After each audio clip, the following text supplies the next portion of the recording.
Bueno, buenos días. Gracias a Convivencia, Dao, gracias a Chavo y a Johanna por pensar en mí, por invitarme a esta charla de hoy. Y me gustaría, de alguna manera, que nos dejáramos un poco soñar. Porque de alguna manera convivencia también es eso, ¿no? No es tanto, o sí, también mirar el pasado, mirar nuestra realidad, criticarla, hacer diagnósticos para pensar sobre todo en el futuro. Y ese futuro es un futuro que podemos soñar, que podemos construir colectivamente. Y por supuesto, la dimensión medioambiental forma parte de eso. Y es una dimensión, como decía esa voceda, muchas veces relegada, muchas veces ninguneada, menospreciada, postergada. En todo, es decir, en los ámbitos académicos, en las políticas públicas, en todo tipo de ámbitos sucede de esa manera. Pero bueno, desafortunadamente eso es lo que a mí me ha inspirado y yo lo defiendo donde quiera que voy. La matica, ¿no? El perrito. Ayer fueron atacados las mascotas aquí en este foro. No, mentira. Pero bueno, sí. ¿Por qué? Porque de alguna manera todo eso va a formar parte también de esas historias que vamos a contar para sanarnos. Entonces todos quienes estuvimos alguna vez involucrados en la restauración medioambiental, en el cuidado de los animales, de las plantas, de los ecosistemas, estamos pensando en alguien más que no somos nosotros mismos. Y solamente esa acción ya forma parte de esa cura, de esa sanación que necesita Cuba para acabar de restaurarnos y acabar con ese daño antropológico que básicamente es el concepto que nos une gracias a Convivencia y a Oberto, ¿no? Entonces pienso que por eso es muy importante. Además de eso, en Cuba hay una sabiduría, hay un conocimiento, hay una experiencia en estos temas que van a servir también de punto de partida para llegar a esta Cuba soñada, que yo espero, y Guardabosques y la gente que está cerca de mí, que sea una Cuba justamente sostenible. Entonces vamos a empezar a intentar entender qué cosa es esa sostenibilidad. Porque por supuesto es un tema que se habla mucho, de alguna manera está en todos los discursos políticamente correctos, todo el mundo incluye las palabritas y funciona muy bien, pero a veces justamente también desde el discurso que intenta hacer detractor, que intenta ir contra esto, no entiende lo que significa esa sostenibilidad. Porque justamente esa sostenibilidad no implica un abandono completo del desarrollo económico, del crecimiento, de la prosperidad, del bienestar humano, sino que entiende que todo ese desarrollo tiene que estar garantizando a la vez que pueda ser traspasado a las generaciones que vienen después. Porque si despilfarramos todo ahora mismo, bueno, pues nada quedará por después, ¿no? Entonces, ese es un poco el tipo de desarrollo que queremos. Estoy seguro que muchos de ustedes aquí conocen, saben de lo que estoy hablando perfectamente, pero hay que insistir. Hay que insistir porque los conceptos, cuando se repiten mucho y son muy manidos, las personas a veces pues lo dan por hecho y no como que no buscan entender qué hay debajo en el sustrato de esos conceptos, ¿no? Entonces, yo voy a estar leyendo algunas cosas que tengo aquí, porque me interesa mucho trasladar algunos conceptos para ustedes y voy a ir comentando a la vez, así que ustedes me disculpan, ¿no? Esta parte ya me pasé, vamos a ver qué tengo aquí. Bueno, yo aquí tengo puesto que durante décadas el modelo hegemónico de desarrollo ha estado centrado en la extracción intensiva de recursos naturales, el consumo acelerado y la expansión industrial sin límites. Este paradigma, por supuesto, ha generado el crecimiento económico, la riqueza que existe en el mundo hoy mismo, pero también ha generado desigualdad, también ha generado degradación ambiental, crisis climática. Y pretender entonces aplicar ese mismo modelo en contextos como el cubano, con su vulnerabilidad ecológica y energética, sería repetir errores que hoy el mundo ya empieza a pagar muy caro. ¿Y por qué digo vulnerabilidad ecológica? Porque Cuba es una isla, Cuba está en el medio del Mar Caribe y es uno de los primeros, es el diseño perfecto para ser afectado por todo por todo el impacto ambiental, los aumentos de la temperatura, la subida del nivel del mar, la pérdida de biodiversidad, los grandes eventos meteorológicos, etc. Cuba, ya sabemos, forma parte de esos grupos de países que son impactados en primera línea por todos estos eventos, ¿no? Entonces, justamente Cuba, más que otro quizás, debiera pensar en estos términos de sostenibilidad. En el 2015, las Naciones Unidas lanzaron la Agenda 2030. Tiene 17 objetivos de desarrollo, muchos de ustedes por supuesto lo conocen, y es un marco global que invita a los países a erradicar la pobreza, proteger el planeta, garantizar bienestar para todos. Cuba, el Estado miembro, ha expresado su compromiso con esa agenda, y estos objetivos de desarrollo sostenible ofrecen una oportunidad para repensar el desarrollo desde una perspectiva inclusiva, resiliente, ambientalmente responsable y adaptada a las realidades locales. Cuando miramos los objetivos vemos que hay muchos que tienen que ver directamente, vaya, todos tienen que ver, pero muchos explícitamente con la cuestión medioambiental, ¿no? Reducción, por ejemplo, ciudades y comunidades sostenibles, vida submarina, vida de ecosistemas, agua limpia y saneamiento, energía asequible y no contaminante. Es decir, hay muchos, todos hablan, todos enfocan al mismo lugar, pero hay muchos que son explícitamente eso. Sin embargo, por supuesto, las naciones, los países, las economías de todos los países muchas veces optan por obviar todas esas dimensiones y presentar sus informes, Cuba incluida, y todos los otros países presentar sus informes como si estuvieran cumpliendo sus objetivos o estuvieran intentando llegar, cuando en realidad sabemos que no funciona de esa manera.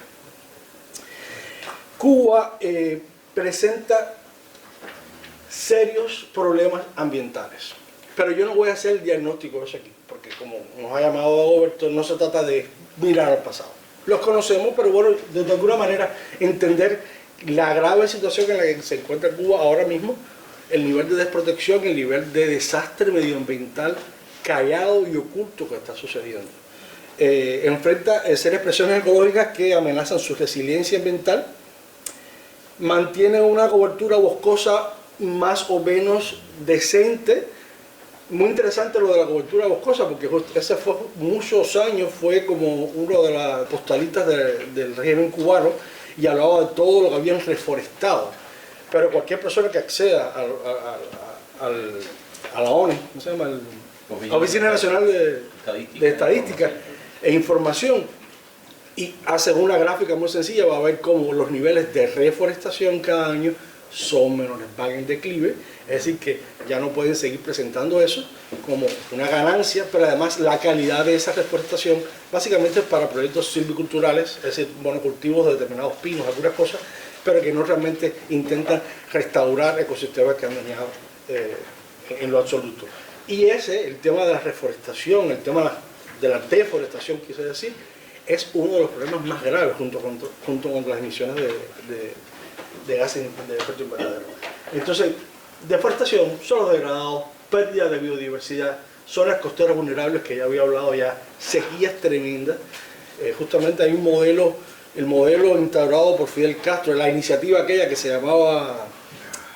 Álvaro Reynoso. No, me refiero al hidráulico, la voluntad hidráulica. La voluntad hidráulica, es decir, Fidel se proponía no dejar que una gotica de agua llegara al mar. Fíjense qué cosa tan horrorosa. Todo amparado en esos proyectos humanistas de lograr que en las comunidades tengan acceso al agua, que desarrolle la agricultura. Detrás de todo ese discurso muy hermoso y que en parte tuvo algunos resultados, tuvo un resultado a largo plazo. La salinización de toda la costa, en todas, porque de alguna manera al ser Cuba una isla, es decir, alargada, todos los acuíferos que están en la periferia, al no recibir el agua que viene de las montañas, entra el agua del mar. Entonces en toda la costa de Cuba ya las personas no pueden acceder a pozos para extraer agua dulce porque sencillamente están salinizados. Entonces son efectos a largo plazo, y por eso es importante esto, porque muchas veces la mirada cortoplacista dice, bueno, es importante ya tener agua, es importante desarrollar la agricultura. Sí, pero ¿qué va a pasar dentro de 10 años? ¿Qué va a pasar dentro de 20 años? ¿Vamos a poder tener agricultura? ¿Vamos a tener agua en esos lugares? Entonces, por eso, mirando el desastre que hemos hecho, hablo de Cuba, pero por supuesto no es exclusivo de Cuba. Es decir, esta postura desarrollista forma parte de la dinámica de desarrollo de todos los países del mundo. Entonces, bueno, no voy a entrar en más detalles, entendemos la crisis ambiental que vive Cuba, no quiero detenerme demasiado en eso. A pesar de estas limitaciones, Cuba ha tenido ciertos avances en temas medioambientales y es importante reconocerlo, porque si no reconocemos estos pequeños detalles, nuevamente, ¿dónde van a estar esas historias que nos van a inspirar para construir el futuro? ¿No?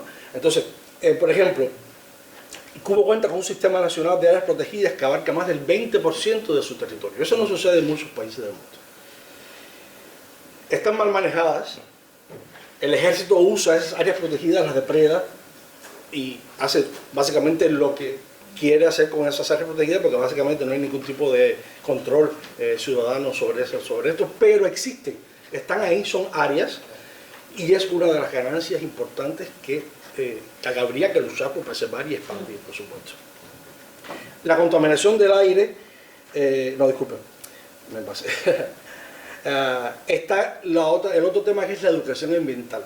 Aún con todos los déficits que tiene, la educación ambiental forma parte del currículum en las escuelas cubanas a niveles primarios, secundarios, etc.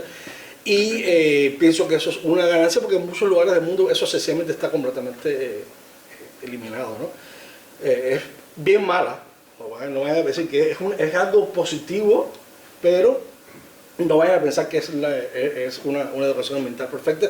Yo hablaba muchas veces, cuando yo empezaba el colectivo Guardabosques, intentaba yo incidir en las escuelas y cosas así. Muchas veces cuando se habla de problemas medioambientales en Cuba, se usan referencias externas del mundo. Mira las sequías en este país de África, o mira las inundaciones, y nunca vimos ni fotos, ni fotografías, ni videos, ni estadísticas del desastre ambiental que teníamos nosotros en nuestro país.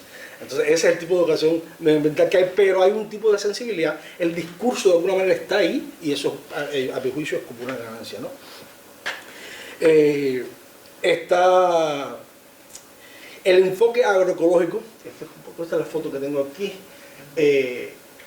No sé si conocen lo que es la agroecología, pero bueno, básicamente no voy a adentrarme en ese tema. Es un modelo de producción que intenta ser sustentable, vamos a decirlo de esa manera, y en Cuba se desarrolló mucho justamente a partir del periodo especial en la década de los 90.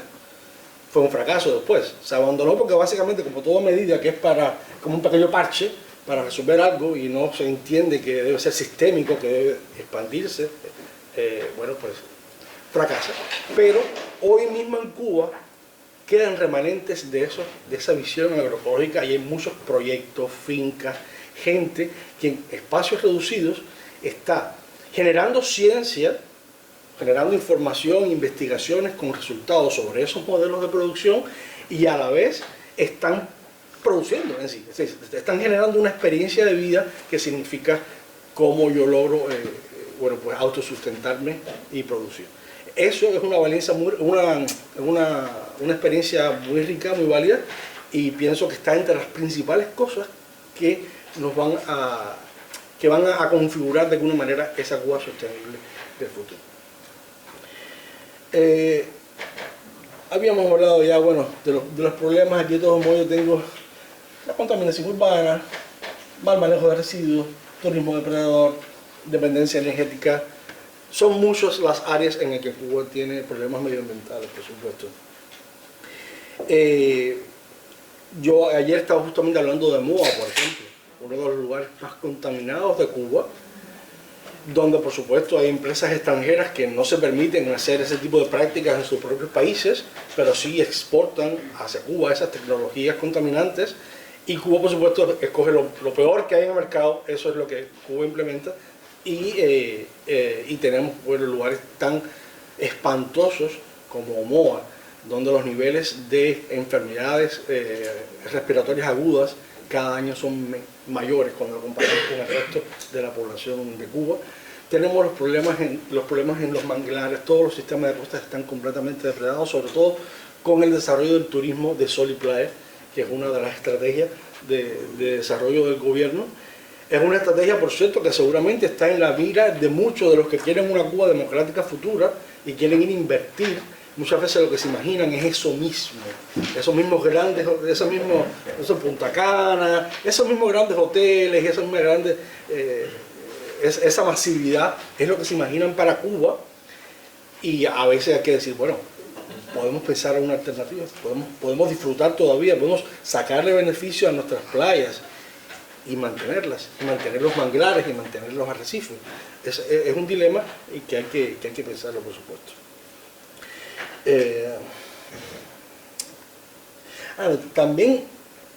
También hay otro tema en cuanto a esto del diagnóstico medioambiental que yo pienso que es fundamental referirlo de nuevo, que es la matriz energética contaminante a partir de combustibles fósiles.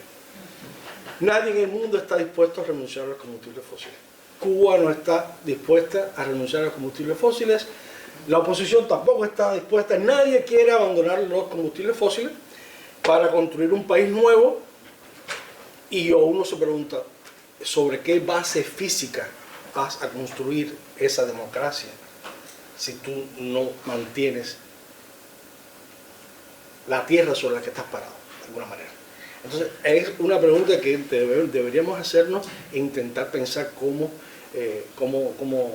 responderla, ¿no? De manera colectiva. Estamos en... Okay.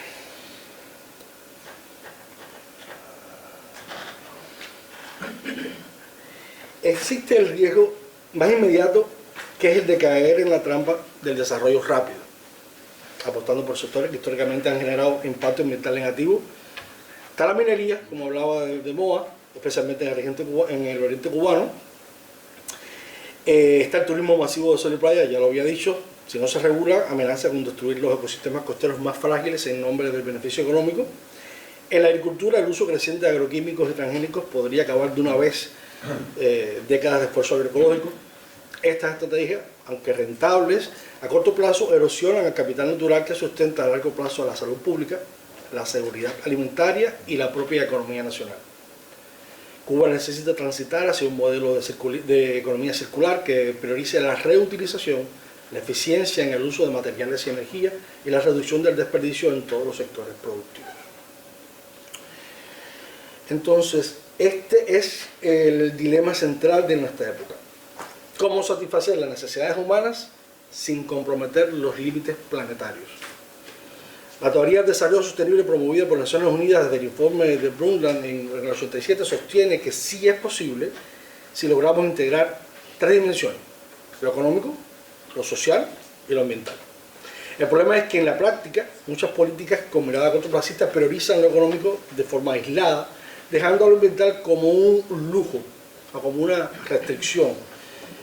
En el caso de Cuba, la presión económica podría llevar a decisiones apresuradas que hipotecan recursos esenciales como el agua, los pocos suelos fértiles que quedan o los ecosistemas costeros, en aras de ingresos inmediatos. Esta sería una salida, a mi juicio, falsa, que reproduce el viejo paradigma extractivista. Hay muchas escuelas de pensamiento sobre el entorno del desarrollo, ¿no? Esto ni siquiera, aquí menciono algunos, pero ni siquiera las agota todas, ¿no? Está el desarrollismo clásico, que ve el crecimiento económico como el eje principal, medido casi exclusivamente en el PIB. Está el postdesarrollismo, que en cambio critica la idea de desarrollo impuesta de Occidente y aboga por modelos locales basados en autonomía, identidad cultural y equilibrio ecológico. Está la economía ecológica, por supuesto, que pone límites físicos al crecimiento, señalando que el planeta tiene una capacidad de carga finita. Y en contraste, la economía verde propone reconciliar crecimiento y sostenibilidad mediante la innovación tecnológica y la eficiencia energética. Es decir, este concepto de correr un modelo infinito sobre una realidad que es finita es básico para entender. No podemos abogar por un crecimiento constante, cuando la base física sobre la que el crecimiento está desarrollándose es limitada, es finita. Es bastante básico, pero de alguna manera los economistas tienden a mirar a otro lado e ignorarlo, ¿no? Y es por eso que entonces que llegamos a a la agenda de 2030, los Objetivos de Desarrollo Sostenible, que un poco busca como que es un cruce de caminos entre todas estas miradas. No abandona ni siquiera la idea del desarrollo clásico y del crecimiento económico, pero incorpora estas otras ideas. Y pienso yo que es una mirada, es una propuesta válida. Lo que nos propone la ONU como modelo de desarrollo es algo válido que Cuba pudiera intentar desarrollar. Ahora, ¿tenemos realmente posibilidades en Cuba para ese desarrollo verde, para ese desarrollo sostenible? Hasta aquí hemos hablado del riesgo de repetir errores, pero vamos a mirar un poco hacia adelante. A diferencia de otros países de la región, Cuba no cuenta con vastos recursos naturales, ni enormes extensiones de tierra, y esto históricamente ha limitado físicamente su inserción en modelos extractivistas de gran escala. Sin embargo, esta aparente desventaja puede convertirse en una fortaleza si se asume con visión de futuro. Nos obliga a pensar el desarrollo desde otras bases. La clave está en apostar a un desarrollo basado en los servicios, en el conocimiento, en la biodiversidad gestionada de manera sostenible y la creatividad social. En lugar de depender solo de lo que se puede extraer del suelo, Cuba tiene la oportunidad de construir un modelo económico donde el principal recurso sea el talento humano, la cultura ambiental y la capacidad de innovar con responsabilidad. Este enfoque no solamente es más viable, sino que también es más resiliente frente a los desafíos ecológicos y geopolíticos del siglo XXI.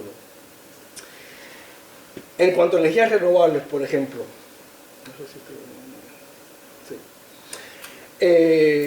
Cuba posee condiciones climáticas excepcionales para avanzar hacia una matriz energética sostenible. La radiación solar promedio en Cuba es de unos 5 kilowatts por metro cuadrado por día, lo que convierte al país en un candidato ideal para expandir el uso de paneles solares, especialmente en comunidades rurales desconectadas de la red nacional o en ampliaciones costeras o incluso en el mismo mar, como ya está sucediendo en otros lugares, incluido República Dominicana. Además, zonas como el norte de Ciudad Ávila y las llanuras de las Tunas tienen gran potencial eólico. También es posible generar biomasa agrícola, que es justamente lo que Cuba incorpora a sus informes. Cuando Cuba entrega sus informes del porciento de energía renovable que está desarrollando, básicamente es bagazo de caña quemada. Y ahí saca, bueno, sí, biomasa es una energía renovable, es se entiende como una energía alternativa, pero está abandonando estas otras dos y muchas otras más, porque desde el punto de vista tecnológico siguen cada día surgiendo alternativas para la generación de energía. Entonces, uno se pregunta, bueno, ¿realmente Cuba podría tener una matriz energética basada en estas fuentes nada más? Bueno, podemos mirar un poco en la región. Florida ha desplegado vastas plantas solares en zonas rurales como el proyecto Solar Together de la FPL, que permite a comunidades enteras beneficiarse de energía limpia sin necesidad de paneles propios. Esta República Dominicana ha logrado que el 16% de su energía provenga de fuentes renovables, incluyendo parques eólicos como Los Cocos y Quilvio Cabrera, y ahí mencionado también ahorita que recientemente, creo que fue el año pasado, pues tiene como que el primer panel solar, el primer campo de paneles solares sobre el mar directamente, así que ni siquiera tienen que usar el área terrestre del país. Costa Rica ha llegado a operar más de 300 días al año con 100% de energía renovable, 100% de energía renovable, gracias a la combinación de hidroeléctrica, eólica y geotérmica. Bueno, ellos tienen los volcanes, pero cada quien tiene lo que tiene, ¿no? La historia es descubrir qué tenemos nosotros. Chile en Sudamérica lidera en energía solar en el desierto de Atacama, con plantas como Cerro Dominador. Estas experiencias distan de ser perfectas, tienen sus detractores, como toda tecnología nueva, pero Cuba debe aprender de estos modelos y avanzar hacia la independencia energética sin depender tanto de combustibles fósiles importados, sobre todo importados, ni de inversiones extranjeras depredadoras. El otro tema que había empezado un poquito ahorita era el tema de la permacultura, agroecología, etc. Bueno, ya lo referí, no voy a hablar mucho, de todos modos aquí hay algunas experiencias que son icónicas dentro de Cuba. Por ejemplo, es Finca Marta, Funes Monzote es un intelectual y es también agricultor, y ha desarrollado esta experiencia que es maravillosa. El Centro Cristiano La Bastida en Santiago de Cuba tiene una actividad constante, impresionante en la promoción de la permacultura, y tiene fincas familiares, hace capacitación, tiene recursos, coloca recursos directamente en eso. Es espectacular el trabajo que hacen allá en Santiago de Cuba. Este es muy famoso, es Casimiro, se llama la finca del medio, es quizás posiblemente la finca que más produzca productos agrícolas con metodología agroecológica, ¿no? Es muy bueno. Todos estos proyectos no son perfectos, no son completamente independientes, muchos tienen vínculos con el gobierno. De eso, toda la estrategia de la agricultura urbana está sustentada desde la década del 90 por el ejército y lo ha promovido de esa manera. Pero eso no nos puede alejar de la idea de que esto es valioso, de que esto hay que recuperarlo, porque a pesar de ser promovido por el ejército promueve esto, pero promueve más los combustibles fósiles que esto. Entonces hay que saber dónde uno va a colocar, ¿no? En qué canasta va uno a colocar su juego. Entonces, esas son solamente algunas experiencias, hay muchísimas más. Yo, con el colectivo Guardabosques tuvimos conexión con la Red Nacional de Permacultores, conocimos experiencias en La Habana, los ayudamos, fuimos, ellos participaban de nuestras acciones también. Y es muy bonito porque hay gente muy humilde y que dedican buena parte del tiempo, no solamente a esa producción, sino también a enseñar, a la educación y a transmitir ese saber. Eso es muy importante. Entonces, está entonces el turismo, por supuesto. Posiblemente sea una de las fuentes más importantes de gestión de recursos para el país. Lo es ahora, a pesar de todo el desastre que vive Cuba y que casi que ni van turistas ahora mismo a la isla, pero definitivamente, como yo decía al principio, es una de las opciones para buscar cómo sustituir las fuentes que teníamos hasta ahora, las fuentes tradicionales, por otra alternativa. Esta es una, pero tenemos que pensar en un turismo que no sea ese, y el mundo está lleno de experiencias de turismo que no es sol y playa. Lleno. Está, por ejemplo, yo mencioné algunos conceptos. Está, bueno, básicamente el ecoturismo. Todo no es ecoturismo, pero bueno, vamos a empezar por ahí. Promueve la observación y conservación de la naturaleza con prácticas responsables y educativas. Cuba tiene una importante biodiversidad endémica y tiene las áreas protegidas que había mencionado al inicio. Por tanto, tiene un enorme potencial para las rutas de avistamiento de aves, caminatas guiadas en ecosistemas frágiles o visitas a las zonas de restauración ecológica. Pero además está el turismo científico. El turismo científico puede desarrollarse en colaboración con universidades y centros de investigación, permitiendo a visitantes internacionales participar en proyectos de monitoreo ambiental, de arqueología, de conservación marina o agricultura sostenible. Este tipo de turismo aporta conocimientos, ingresos y reconocimiento a las comunidades locales. Está el turismo rural comunitario.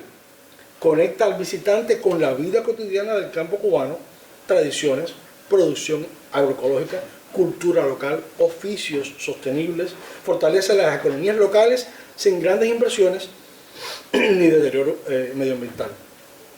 También es posible explorar experiencias de turismo regenerativo, que es una modalidad emergente que no solo minimiza impactos, sino que deja el entorno mejor de lo que estaba cuando esas personas llegan ahí.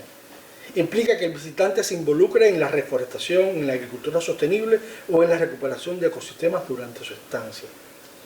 Y está el turismo educativo, donde los que estamos acá podremos seguramente aportar muchísimo. Intercambios, talleres, escuelas de campo, eventos, pueden vincularse a todo tipo de temas, incluyendo la permacultura, la ciencia ciudadana, las energías renovables o historia ambiental. Estos modelos permiten a Cuba ofrecer experiencias profundas, auténticas y con sentido, sin poner en riesgo sus tesoros naturales ni su tejido social. Entonces, cuando pensamos en turismo, esto también es turismo, y en Cuba casi que no tenemos nada de eso.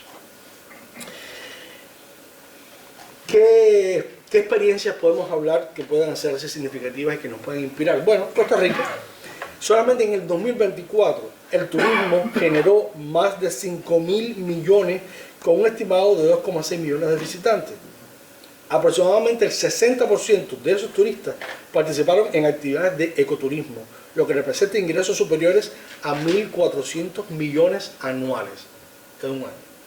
Belice, aunque no se dispone de cifras exactas, iniciativas como el Community Baboon Sanctuary han demostrado cómo el ecoturismo puede generar ingresos significativos para comunidades locales, al tiempo que promueve la conservación de la biodiversidad. Ecuador, las Islas Galápagos específicamente, en el 2024 los ingresos por entradas al Parque Nacional Galápagos rondaron los 40 millones, gracias al aumento de las tarifas de entrada que buscan controlar el turismo masivo y preservar el ecosistema único de las islas.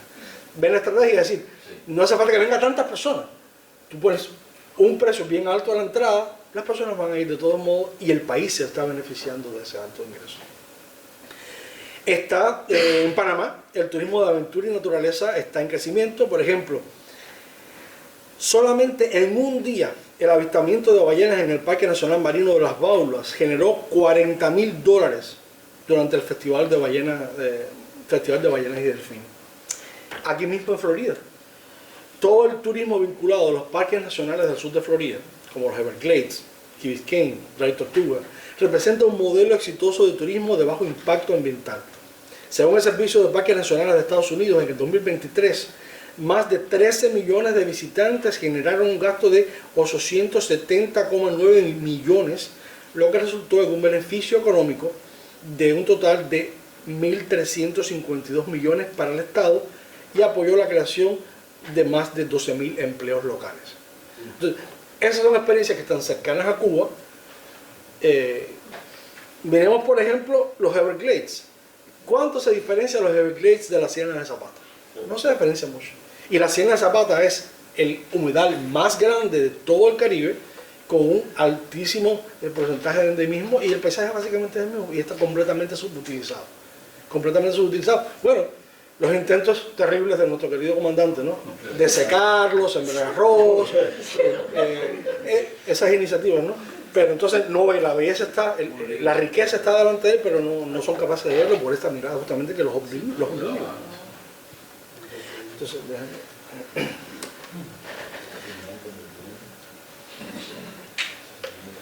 ahora, el financiamiento. Porque todo esto suena muy lindo, pero todo el mundo dice sí, por supuesto. Si pudiéramos hacer todo eso sería maravilloso, y el dinero, ¿quién paga por todo eso? Y nosotros no vamos a esquivar, por supuesto, esa pregunta, porque es importante, ¿no?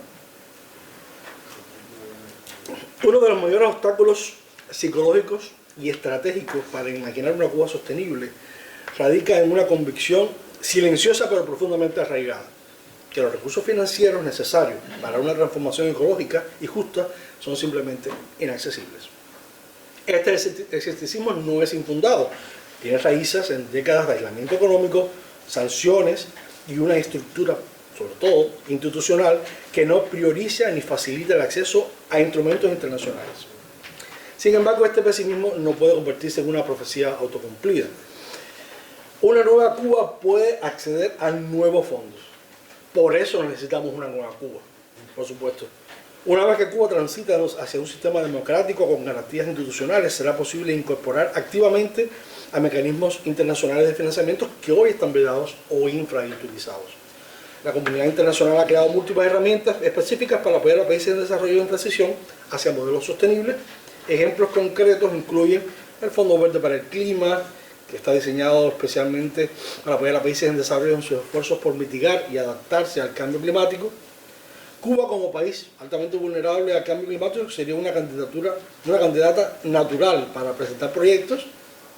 Este fondo prioriza iniciativas comunitarias de restauración ecológica, de resiliencia agrícola y gestión costera.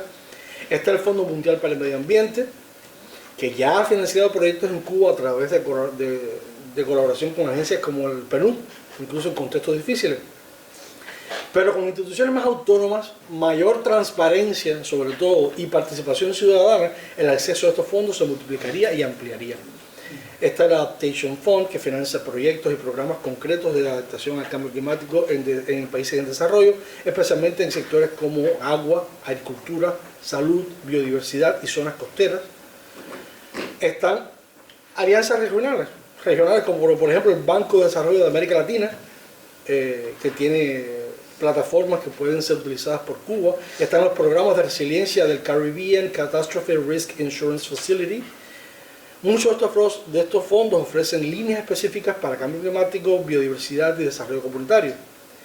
Y están las plataformas y programas de la OEA también, que están relacionados con el desarrollo sostenible, el medio ambiente y la resiliencia, que aunque no es una agencia de financiamiento directo, como el Banco Mundial, sus acciones se enfocan más en cooperación técnica, fortalecimiento institucional y creación de políticas públicas sostenibles. Si bien es cierto que el régimen cubano ya se beneficia de varios fondos internacionales similares, los montos en realidad son mínimos y son manejados de manera opaca y corrupta. Justamente tener esa nueva Cuba nos permitiría acceder a esto que estamos hablando aquí. Es además una oportunidad para la diáspora y los académicos del exilio. Además de estos fondos multilaterales, el capital humano y financiero de la diáspora cubana puede desempeñar un papel decisivo. Los profesionales cubanos en el exilio, entre ellos muchos académicos y científicos, pueden convertirse en enlaces estratégicos para universidades, fundaciones, laboratorios, empresas sostenibles y gobiernos locales que deseen invertir en una transición verde en Cuba. Las redes profesionales pueden ser tan importantes como los recursos financieros, y los académicos cubanos tienen la capacidad de traducir lenguajes técnicos, tender puentes y generar confianza con donantes y con instituciones. Más que dinero, voluntad, transparencia y estrategia. Lo que realmente desbloquea el financiamiento internacional no es solo el estado político de un país, sino su capacidad de demostrar transparencia, gobernanza efectiva, planificación basada en evidencia y compromiso con la inclusión social. Muchos países con menos recursos materiales que Cuba han accedido a fondos sustanciales, pero han presentado propuestas sólidas, alineadas con los marcos del desarrollo sostenible y con mecanismos de participación social verificables. De ahí la importancia de comenzar desde ahora a cultivar las capacidades técnicas, diseñar proyectos, capacitar gestores ambientales, establecer alianzas con universidades extranjeras y crear pequeñas experiencias pilotos sostenibles que, llegado el momento, pueden escalarse en ayuda internacional. No se trata de pintar un panorama idealizado, sino de reconocer que hay caminos viables. El mundo no está esperando a que Cuba se democratice para cerrar la puerta, sino para abrir un capítulo nuevo de cooperación. El dilema de financiamiento es en gran medida un dilema de visión. Si no queremos posible una transición sostenible, no la vamos a diseñar. Si no la diseñamos, ciertamente no vamos a encontrar el apoyo para implementarla, pero si lo hacemos, no lo estaríamos solos. Gobernanza ambiental. ¿Qué papel debería tener el Estado en toda esta transición? Porque básicamente mucho de lo que yo hablé anteriormente tiene que ver con estas experiencias locales, etcétera. Pero bueno, tiene que haber una voluntad a nivel estatal, nacional. El Estado cubano debe dejar de ser un obstáculo para el cambio y convertirse en un garante de justicia ambiental.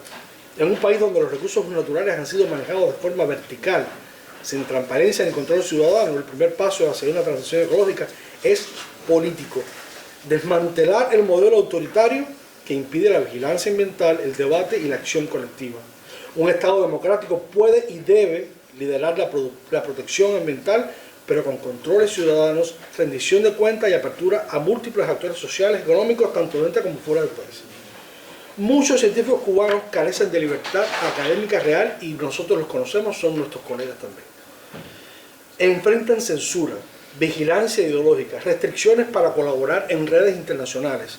Los pocos activistas medioambientales sufrimos persecución y censura. Esta situación no solo limita el avance del conocimiento, sino que también vulnera el derecho del pueblo cubano a acceder a la información veraz sobre salud, medio ambiente, agricultura o tecnología. Un ejemplo muy sencillo es el Acuerdo de Escazú. El Acuerdo de Escazú fue firmado hace unos pocos años Cuba formaba parte, no del esfuerzo, sino, ¿cómo se llama esta instancia? El acuerdo. No, bueno, se me fue de la mente, pero bueno, básicamente este acuerdo establece lo que llamamos derechos de acceso, que es el derecho a la información ambiental, a la participación pública y al acceso a la justicia ambiental. La mayor parte de los países de América Latina han firmado este acuerdo, lo han ratificado, pero por supuesto ni Cuba, ni Venezuela, ni Nicaragua tienen nada que ver con eso. Ellos no quieren ofrecer esa apertura.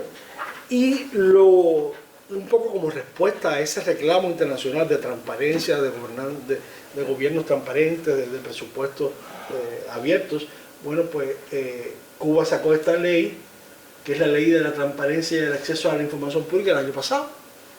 Básicamente es un chiste, porque esta ley lo que está haciendo es diciendo que todas las personas en Cuba tienen derecho a acceder a la información que les interesa a ellos, incluso a la información propia de uno mismo, pero esto no cubre ni el Ministerio del Interior, ni el Ministerio de las Fuerzas Armadas, ni ningún nivel alto del gobierno. Por tanto, las agencias que más información colectan de los individuos y de lo que está pasando en el país de manera general, no están obligadas a hacerlo público. Por tanto, esto básicamente es un chiste, no cumple con los mínimos estándares ni de los Objetivos de Desarrollo Sostenible, ni del Acuerdo de Escazú, por supuesto. Oye, pues esto. Ok. Autonomía científica frente al poder político y económico. No sé si ustedes conocen a Ariel Urquiola, biólogo, un doctor cubano, amigo mío, pinareño, ¿sí? Que, bueno, básicamente ha sido víctima de la represión, está en el exilio, y él y su familia, su madre, todos han sufrido, viven allá en vivían en Viñal. Su madre. Su madre todavía. Su madre todavía está en Cuba, y él está en Europa, y la hermana está aquí en Estados Unidos. El sistema científico cubano actual es fuertemente condicionado por el poder político. Los temas de investigación, la difusión de resultados y las alianzas internacionales están subordinadas a los intereses del Partido Comunista. Esto impide la existencia de una ciencia crítica, innovadora y conectada con las verdaderas necesidades sociales y ambientales del país. En una Cuba democrática, la libertad académica debe ser reconocida como un derecho constitucional, protegido por leyes e instituciones autónomas. Modelos internacionales muestran que es posible combinar financiamiento público con autonomía científica. Para mí, yo escribía, en el texto escribí algunos párrafos sobre eso, porque para mí eso es muy importante. ¿De qué manera la ciencia puede conservar su autonomía sin que la garra del gobierno o de las corporaciones dicten cuál es la agenda científica que tienen que hacer, cuáles van a ser los resultados, cómo mostrarlo, cómo compartirlo? La ciencia no tiene nada que ver con eso. Debería, no lo es, pero debería ser imparcial y debería tener su compromiso básicamente con el público, creo yo, ¿no? Entonces, hay experiencias, por ejemplo, en Alemania, institutos como Max Planck o Helmholtz definen sus agendas sin interferencia estatal. En los países nórdicos, las universidades gozan de autonomía garantizada por la ley, con amplia transparencia en el uso de fondos públicos. El Reino Unido aplica el principio Haldane, que establece que los científicos, no los políticos, deben decidir qué se investiga. Estos ejemplos podrían orientar una reforma estructural del sistema científico cubano. Al mismo tiempo, debe evitarse la captura corporativa de la ciencia. En muchos países, las grandes empresas han condicionado las agendas de investigación a través de financiamiento exclusivo, control de patentes o censura de resultados. Para proteger la integralidad del conocimiento en Cuba, deben establecerse reglas claras de transparencia financiera, prohibición de convenios de exclusividad y evaluación ética independiente. Experiencias como el programa Horizon Europe en la Unión Europea o los comités de ética en Francia y los Países Bajos ofrecen mecanismos institucionales replicables. Finalmente, es fundamental, creo yo, crear un Fondo Nacional de Ciencia Abierta, basado en méritos técnicos y evaluación internacional, que financie investigaciones de interés público. La participación en redes internacionales como el International Science Council, Future Earth o el International Development Research Center de Canadá puede fortalecer la autonomía y la calidad científica cubana, permitiendo un diálogo global sin dependencia política ni empresarial. Necesidades de políticas públicas claras y descentralización. Es uno de los principales obstáculos para el desarrollo ambiental en Cuba, pues está concentrada en el poder y la ausencia de políticas públicas coherentes pues afecta definitivamente las políticas públicas, porque no son coherentes básicamente. Las decisiones ambientales se toman desde ministerios cerrados y empresas militares, sin estudios de impacto ambiental independientes, sin auditorías externas ni mecanismos de consulta real. Ayer justamente estaba conversando, como yo tengo muchos colegas que hacen estudios de impacto ambiental en Cuba, empresa que solicita el estudio de impacto ambiental, el hotel que quiere que evalúe si su hotel está impactando la arena, las dunas de playa, es el que le paga al científico cubano, lo invita durante 15 días a su hotel, le paga todo y ahí el científico escribe un informe donde dice no hay impacto ambiental, todo está bien, cumple con toda la normativa. Vamos para el próximo, ¿no? Así sucede en todos los ámbitos. Yo como estudiaba en el Instituto de Sanidad Vegetal, las empresas que querían validar sus productos agroquímicos, terribles para el medio ambiente, terribles para los agroecosistemas, traían el producto, nos pagaban a los científicos de sanidad vegetal, aplicábamos ese químico en nuestros campos, hacíamos las estadísticas y le devolvíamos un informe que ellos lo usaban después para avalar su producto en Cuba y en todas partes del mundo. Y por supuesto, si la persona que está necesitada de ese aval es la que te está pagando, tú vas a emitir un aval, por supuesto. Y así funciona la ciencia en Cuba. Entonces,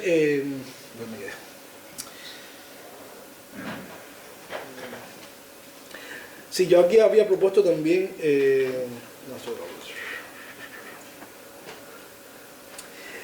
yo comentaba aquí que se requiere una descentralización radical. Los municipios, los consejos populares, las cooperativas, las organizaciones científicas y comunidades locales deben tener poder y recursos reales para diseñar y ejecutar políticas ambientales adaptadas a sus contextos. Esto incluye desde presupuestos participativos y transparentes hasta observatorios ciudadanos de biodiversidad o cambio climático. No hay resiliencia territorial sin autonomía local. Una propuesta concreta sería la creación de un Consejo Nacional de Ciencia y Sociedad que fuera autónomo, público y plural, independiente del gobierno y del sector privado, compuesto por científicos, universidades, organizaciones sociales y comunidades. Este consejo podría recomendar las prioridades nacionales de investigación desde una lógica pública, plural y transparente, sin injerencias partidistas ni corporativas. Su existencia permitiría garantizar la calidad de la ciencia, pero también su pertenencia social, integrando el conocimiento científico con las necesidades reales del país.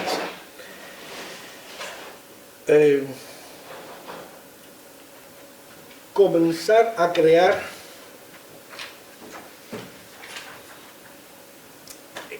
yo siento que tenemos el privilegio de construir. Yo siento que de alguna manera este desastre que tenemos en nuestra isla no nos va a impedir, sino que de alguna manera puede significar una hoja en blanco con todo lo que tiene, el bagaje que tiene, pero es como una manera de reconstruir donde hay muy poco.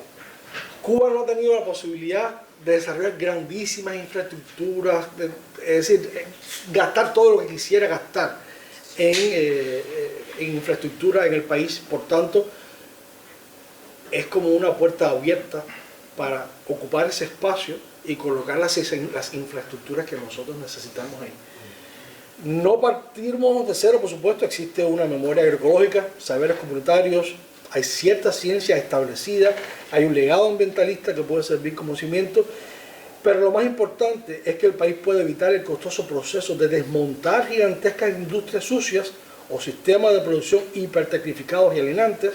Esa ausencia de grandes capitales invertidos en el error puede ser una ventaja estratégica. No estoy diciendo que yo estoy feliz con la pobreza de Cuba. Estoy diciendo que eso es una ventaja estratégica para la construcción de esa país que queremos.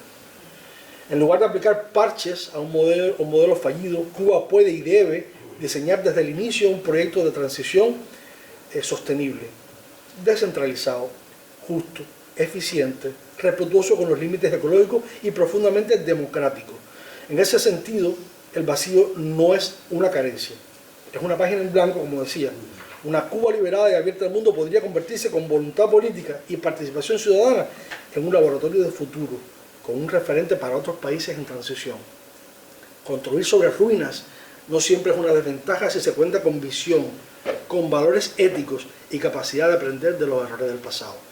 Nunca ha sido más cierta la idea de que las crisis contienen también el germen de las transformaciones más profundas. La sostenibilidad no será un regalo, tendrá que ser conquistada con ciencia, con democracia, con amor por esta isla, pero sobre todo con la convicción de que esta vez lo vamos a hacer bien. Eso es todo.